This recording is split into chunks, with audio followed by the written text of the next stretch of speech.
नमस्कार। हमारे चैनल में आपका स्वागत है। मैं हूं रामचंद्र मौर्य। साथियों, भारतीय जनता पार्टी आरएसएस के बीच में खेला हो रहा है।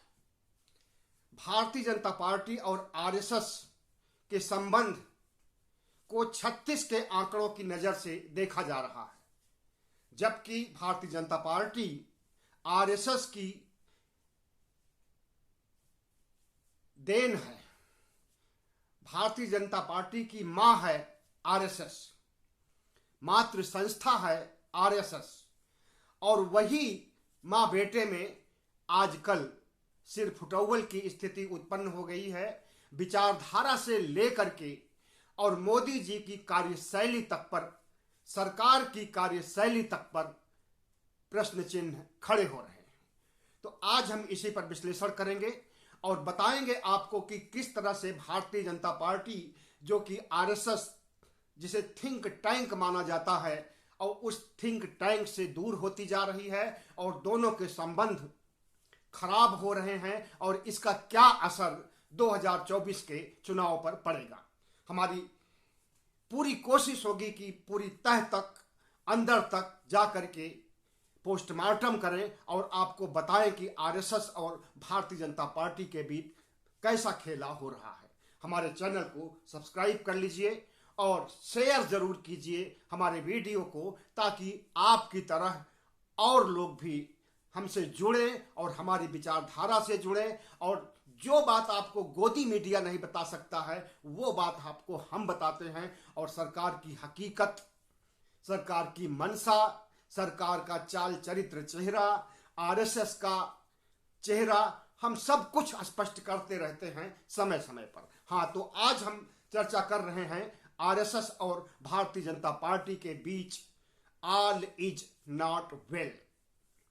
आपने देखा कि अभी विजयदशमी के दिन मोहन भागवत ने जो बातें कही हैं वो भारतीय जनता पार्टी की पोल खोलने या भारतीय जनता पार्टी के व्यवहारिक तौर तरीकों से बिल्कुल अलग है।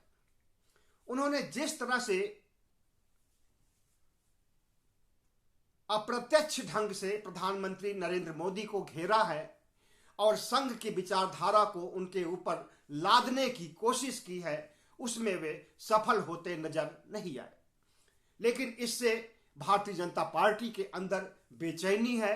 भारतीय जनता पार्टी परेशान है, घबराई हुई है कि अगर संघ ही उससे छिटक जाएगा, उसका थिंक टैंक ही उससे छिटक जाएगा, तो 2024 में दिल्ली दूर हो जाएगी और दिल्ली का सिंहासन छीन भी सकता है। ऐसे में भारतीय जनता पार्टी और संघ के बीच समन्वय स्थापित करने की कोशिशें चल रही हैं। अब वो कोशिशें कितना कामयाब होती हैं यह तो समय बताएगा, लेकिन अभी जो भारतीय जनता पार्टी और संघ के 36 के आंकड़ों के संबंध हैं, हम उस पर चर्चा कर रहे हैं।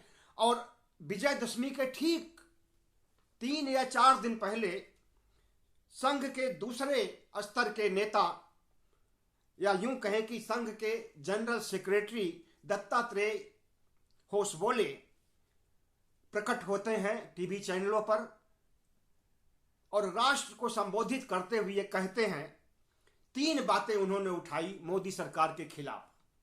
पहली बात थी कि गरीबी की रेखा से में 20 करोड़ लोगों की बढ़ोतरी हो गई। पहले भी गरीबी की रेखा के नीचे लोग थे, पॉवर्टी लाइन आज से नहीं है, बहुत दिनों से है। लेकिन जिस स्तर से गरीबी रेखा के नीचे जाने वालों की संख्या, बीपीएल धारकों की संख्या बढ़ रही है, वह चिंताजनक है। और जो बढ़ रही है वो 20 करोड़ से ज्यादा हो गई है बीपीएल धारकों की, और यह मोदी सरकार की फजीहत करने के लिए काफी था। दूसरी बात, उन्होंने कहा कि लोगों की आमदनी कम हो गई है। उन्होंने यह भी कहा कि गांव में 23 रुपए लोगों की आमदनी रह गई है और शहरों में 29 रुपए। अब 23 रुपए का आज क्या वैल्यू होता है और 29 रुपए का क्या वैल्यू होता है, उसे आप अच्छी तरह से समझ रहे हैं। सारा ठीकरा कोरोना पर फोड़ेंगे, लॉकडाउन पर फोड़ेंगे, लेकिन इससे बात बनने वाली नहीं है, क्योंकि मोदी जी की आर्थिक नीतियां ही जिम्मेदार हैं और कोरोना के पहले से ही उनकी आर्थिक स्थिति डामाडोल हो चुकी थी और हमारी अर्थव्यवस्था रसातल में जा चुकी थी। तीसरी बात दत्तात्रेय होसबोले ने कही है कि बेरोजगारी तेजी से बढ़ रही है और बेरोजगारी बढ़ने के साथ साथ जिन्हें रोजगार मिला हुआ है उनका रोजगार भी छीन रहा है। गरीबी राक्षस बन के खड़ी हो गई है और आम आदमी का जीवन जीना दुर्लभ हो गया है। ये छोटी बात नहीं, बहुत बड़ी बात कही दत्तात्रेय होसबोले ने और अपनी ही सरकार के लिए, अपनी ही भारतीय जनता पार्टी के लिए, कोई विपक्ष के नहीं है वो, जिस तरह से सरकार की बधिया उखेड़ने का काम किया है, इससे यही लगता है कि भारतीय जनता पार्टी और संघ के बीच सब कुछ सही नहीं चल रहा है, बहुत कुछ गड़बड़ भी चल रहा है। और लेकिन जिस तरह से भारतीय जनता पार्टी में तानाशाही है, आज भारतीय जनता पार्टी में कितने नेता हैं कोई नहीं बता पाएगा, लेकिन दो नेता के बारे में जिन्हें कि भारतीय जनता पार्टी ही माना जाता है वो है मोदी और शाह। प्रधानमंत्री नरेंद्र मोदी हैं और गृह मंत्री चाणक्य अमित शाह। सिर्फ इन्हीं दोनों के बूते पर पार्टी चलाई जा रही है, इन्हीं दोनों की विचारधारा से, इन्हीं दोनों की मर्जी से पार्टी चल रही है और किसी का कोई योगदान नहीं है। अगर पार्टी है, संसदीय समिति है, मार्गदर्शक मंडल है, बहुत से संस्थान हैं भारतीय जनता पार्टी में, उनका कोई योगदान नहीं है। मार्गदर्शक मंडल तो देखने के लिए बनाया गया था, कहने के लिए बनाया गया था कि इनसे हमें सलाह मिलती रहेगी, लेकिन आज तक कभी भी मार्गदर्शक मंडल की बैठक हुई हो तो आप बताइए। 8 साल बीत चुके हैं, इन 8 सालों में मार्गदर्शक मंडल खुल करके टीवी के सामने कभी आया हो तो आप बताइए? बिल्कुल नहीं। और जिस मार्गदर्शक मंडल की बात उठाते हैं और कहते हैं कि 75 साल से ज्यादा उम्र होने पर हर एक भाजपाई को मार्गदर्शक मंडल में डाला जाएगा, यह बात भी इनकी झूठी और थोथी साबित हुई है। क्योंकि अभी जब कांग्रेस के से टूट करके कैप्टन अमरिंदर जो पंजाब के मुख्यमंत्री रह चुके हैं, भारतीय जनता पार्टी में शामिल होते हैं, उनकी उम्र 80 वर्ष, उन्हें मार्गदर्शक मंडल में शामिल नहीं किया जाता है, बल्कि उन्हें कोर ग्रुप में शामिल किया जाता है भारतीय जनता पार्टी के।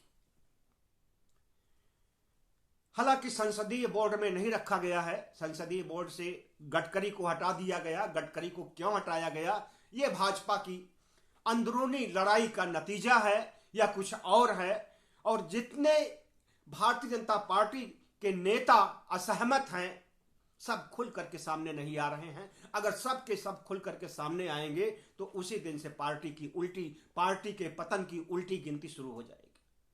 और सामने इसलिए नहीं आ रहे हैं कि जिस सीबीआई, ईडी और आईटी का इस्तेमाल विपक्ष के खिलाफ हो रहा है, वही उनके खिलाफ भी होना शुरू हो जाएगा। और इसी धौंस को देते हुए शाह ने सबको सावधान कर दिया है कि पार्टी के खिलाफ कोई बोल नहीं सकता है, पार्टी के खिलाफ कोई बगावत नहीं कर सकता है। लेकिन पार्टी के अंदर सब कुछ सही नहीं चल रहा है और भारतीय जनता पार्टी और संघ के रिश्ते क्या हैं वो तो मैं आपको बता ही रहा हूं। और किस तरह से गडकरी नाराज हैं, जो कि एक केंद्रीय मंत्री हैं। नितिन गडकरी आए दिन प्रेस के सामने आते रहते हैं, मीडिया के सामने अवतरित होते हैं और वे अप्रत्यक्ष रूप से मोदी पर निशाना साधते हैं और संघ के से जुड़े होने के कारण उन्हें पार्टी से या मंत्री पद से हटाया भी नहीं जा सकता है, क्योंकि संघ के आदमी माने जाते हैं नितिन गडकरी। नागपुर के रहने वाले हैं और नागपुर में ही हेडक्वार्टर है संघ का, और संघ से बहुत समय से जुड़े हुए हैं, संघ की विचारधारा से जुड़े हुए हैं, संघ की नीतियों रीतियों से जुड़े हुए हैं। संघ का जो थिंक टैंक है, उस टैंक का एक हिस्सा नितिन गडकरी भी है, इसलिए नितिन गडकरी पर कोई कार्रवाई नहीं हो पाती है। सत्यपाल मलिक लंबे अरसे से, जो कि एक राज्यपाल है, वो भी छोटे से राज्य के, करीब 1.5 साल से वो पार्टी के विरुद्ध गतिविधियों कर रहे हैं और किसान आंदोलन में जितना समर्थन उनको मिला है उतना तो विपक्ष से किसी भी नेता का समर्थन नहीं मिला होगा।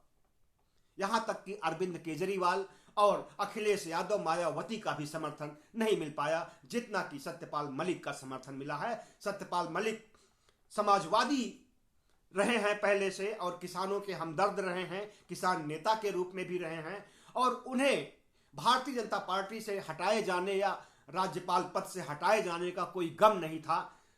जिस दिन कहते उस दिन वो इस्तीफा दे सकते थे, लेकिन न तो इस्तीफा मांगा गया न उन्होंने इस्तीफा दिया। तो इस प्रकार से सत्यपाल मलिक ही नहीं, कई सत्यपाल मलिक हो गए हैं भारतीय जनता पार्टी में। वो चाहे वरुण गांधी हो, मेनका गांधी हो, पंकजा मुंडे हो। वरुण गांधी भी लगभग साल भर से अपने ट्वीट से, अपने सोशल मीडिया अकाउंट से प्रधानमंत्री नरेंद्र मोदी और भारतीय जनता पार्टी को घेरते आ रहे हैं और उनकी कुटिल नीतियों की आलोचना करते आ रहे हैं।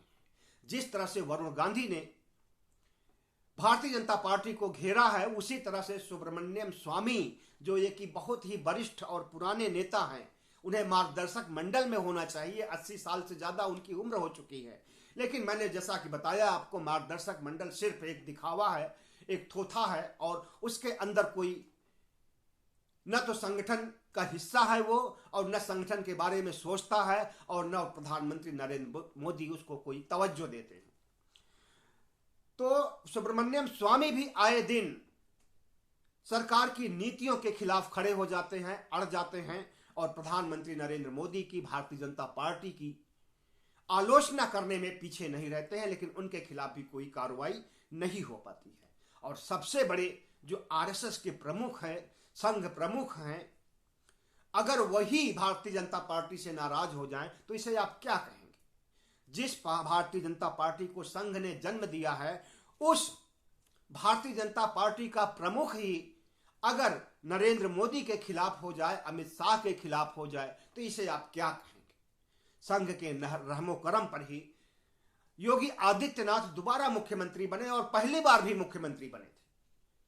अगर संघ जोर नहीं दिया होता तो केशव प्रसाद मौर्य या मनोज सिन्हा नाम के दूसरे भी लोग थे जो कि मुख्यमंत्री बनाए जाते, लेकिन संघ के कवायद से, संघ के इशारे पर, संघ के दबाव से ही योगी आदित्यनाथ को मुख्यमंत्री बनाया गया था। लेकिन अब जो संबंध नरेंद्र मोदी और मोहन भागवत के बीच में है वह खुल करके सामने आते हैं। कभी दत्तात्रेय होश बोले सामने आकर के, मीडिया के सामने आकर के सरकार की और मोदी जी की कड़ी आलोचना करते हैं, तो कभी मोहन भागवत विजयदशमी के संबोधन में सरकार को लपेटते हैं और प्रधानमंत्री नरेंद्र मोदी की अप्रत्यक्ष ढंग से निंदा करते हैं, आलोचना करते हैं। आपको मालूम होना चाहिए कि आरएसएस सांस्कृतिक राष्ट्रवाद का पुरोधा माना जाता है। सांस्कृतिक राष्ट्रवाद को लाने के लिए देश में लगभग 100 साल से वो कोशिशें कर रहा है और सामाजिक समरसता स्थापित करके, समरसता का मतलब होता है कि सभी धर्म, सभी जाति, सभी संप्रदाय के लोग एक होकर के साझा संस्कृति के तहत जीवन यापन करें और देश को आगे बढ़ाएं। यह मतलब होता है समरसता का, कोई किसी में भेदभाव न हो। और दूसरी तरफ भारतीय जनता पार्टी समरसता बर्दाश्त नहीं कर सकती है। वो हिंदुओं को मुस्लिमों से दूर करना चाहती है, मुस्लिमों को हिंदुओं से दूर करना चाहती है और भारतीय जनता पार्टी यह चाहती है कि मुसलमानों को इस देश से निकाल दिया जाए या उनकी नागरिकता ही खत्म कर दी जाए। इसलिए सीएए एनआरसी कानून लाया जाता है।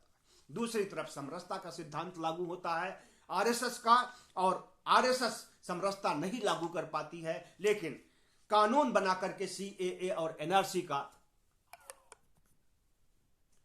उपयोग करके मुसलमानों को, पिछड़ी जातियों को, दलितों को दूर करने, उनकी नागरिकता समाप्त करने की कोशिश की जाती है, कवायद की जाती है। हालांकि इसमें वो कामयाब नहीं हो सके।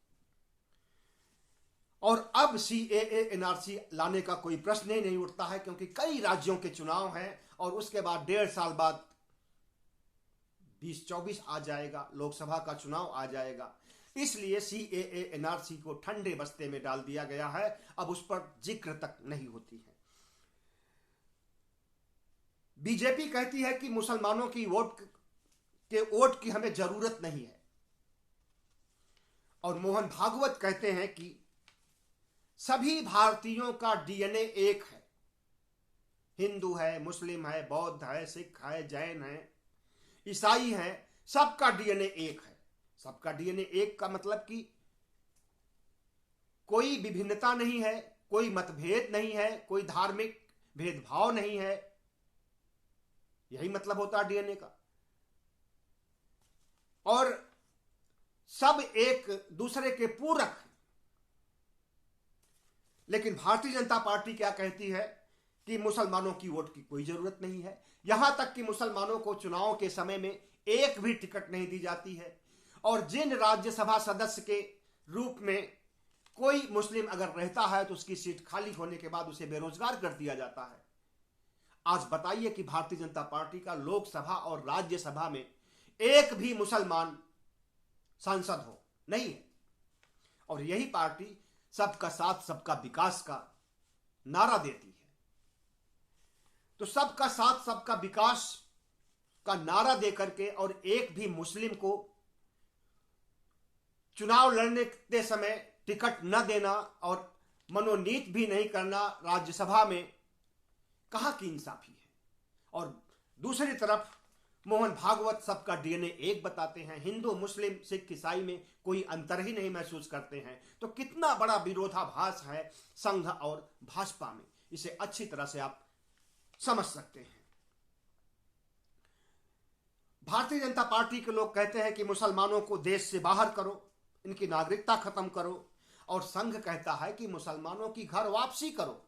जो यहां के मुसलमान हैं, भारत के मुसलमान हैं, ये असली मुसलमान नहीं है, ये मुगलों की औलाद नहीं है, ये अरब देशों की औलाद नहीं है, ये भारतीय हैं। और इन्हें मुगलों ने जबरदस्ती मुस्लिम बनाया था, इसलिए इनकी घर वापसी कराओ, ये संघ का कहना है।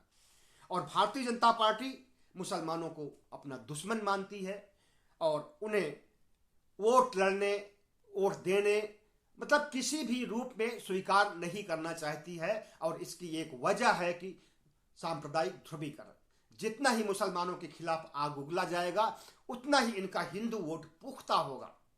इसलिए भारतीय जनता पार्टी मुसलमानों के खिलाफ बातें करके, उनका नरसंहार करवाने की बातें कह करके और मुसलमानों के पूजा स्थलों को ध्वस्त करने की बातें कह करके मुसलमानों को एक तरफ कर देती है। मुसलमानों की संख्या कितनी होगी देश में?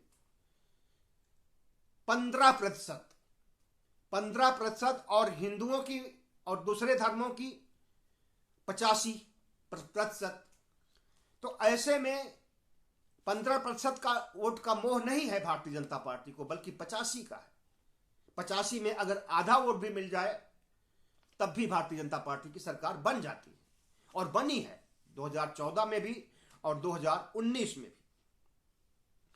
तो जिस तरह से भारतीय जनता पार्टी मुसलमानों के पूजा घरों को, मुसलमानों के कोई प्राचीन अवशेषों को, पिकनिक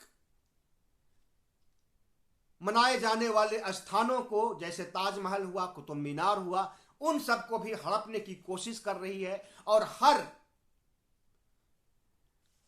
पुरावशेषों, पूजा स्थलों को विवादित करके कोर्ट में ले जा रही है। तो ऐसे में मुस्लिम समाज का भविष्य अंधेरे में आ चुका है और भारतीय जनता पार्टी उन्हें जिस तरह से तबाह करने पर तुली हुई है उससे संघ नाराज है। और संघ क्या कहता है? संघ कहता है कि हर मस्जिद के नीचे शिवालय नहीं होता है, हर मस्जिद के नीचे शिवलिंग नहीं होता है, यह संघ की भाषा है। और हर मस्जिद के नीचे शिवालय तलाशना, हर मस्जिद के नीचे शिव की मूर्ति तलाशना, यह भारतीय जनता पार्टी कर रही है और करवा रही है। बनारस में क्या हो रहा है, काशी में क्या हो रहा है, मथुरा में क्या हो रहा है, आप देख रहे हैं अच्छी तरह से। ज्ञान बापी मस्जिद के नीचे शिवलिंग की तलाश की जा रही है, जिसे कि मुसलमान फव्वारा बता रहे हैं। उसी तरह से मथुरा में ईदगाही मस्जिद को भी हड़पने के लिए कार्रवाई शुरू हो गई है। केशव प्रसाद मौर्य जो कि उत्तर प्रदेश के मुख्यमंत्री हैं, बहुत पहले ट्वीट करके इन्होंने आगाह कर दिया था कि राम मंदिर के बाद अब कृष्ण मंदिर और शिव मंदिर बनने की और शिव मंदिर को मुक्त कराने, कृष्ण मंदिर को मुक्त कराने की कार्रवाई की जाएगी और उस कार्रवाई के लिए कोशिशें चल रही हैं।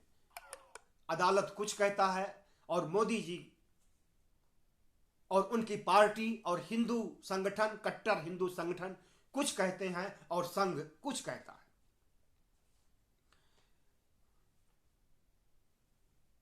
एक तरफ मोदी जी, शाह जी मुसलमानों से नफरत करते हैं, नफरत के बीज बो रहे हैं।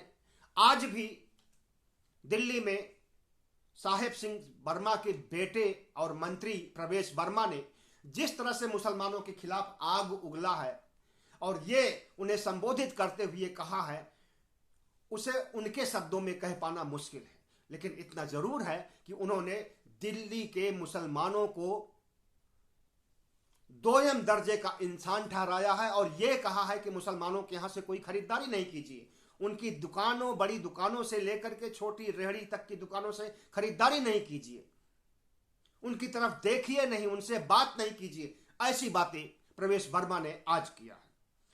तो मुसलमानों से नफरत बढ़ाने का काम करते हैं भारतीय जनता पार्टी के लोग और मुसलमानों के मस्जिदों में जाकर के खाना खाने का काम करते हैं मोहन भागवत। अभी कुछ दिन पहले कस्तूरबा गांधी मार्ग दिल्ली में कि एक मस्जिद में गए हुए थे, वहां खाना खा करके लौटे हैं मोहन भागवत। तो कितना बड़ा अंतर हो गया है भारतीय जनता पार्टी और संघ के बीच में विचारधारा को लेकर के। उसे आप अच्छी तरह से देख और सुन और समझ रहे हैं। संघ कहता है कि न जाति न वर्ण, और भारतीय जनता पार्टी जाति के आधार पर चुनाव जीत रही है, जाति के आधार पर और धर्म के आधार पर चुनाव जीतने की कवायद कर रही है। शुरू में की है, आज भी कर रही है और आगे भी करेगी। तो संघ और भारतीय जनता पार्टी के रिश्तों को आपने अच्छी तरह से देखा। और इतना ही नहीं, बल्कि लोकतंत्र को नष्ट करने का काम जिस तरह से भारतीय जनता पार्टी कर रही है और दूसरी तरफ संघ समरसता के आधार पर, समरसता के सिद्धांत पर इस देश के लोगों को, भारत के लोगों को एक साथ लेकर के चलने की बात कह रही है। तो इसमें कौन बड़ा कौन छोटा हम नहीं कह सकते और संघ को हम अच्छा भी नहीं ठहरा रहे हैं। संघ एक ऐसी विचारधारा है जो कहती कुछ है और करती कुछ है, लेकिन हम संघ और बीजेपी के अंदर जो घमासान छिड़ा है इसकी बात जरूर कर रहे हैं। सब्सक्राइब कीजिएगा हमारे चैनल को। बहुत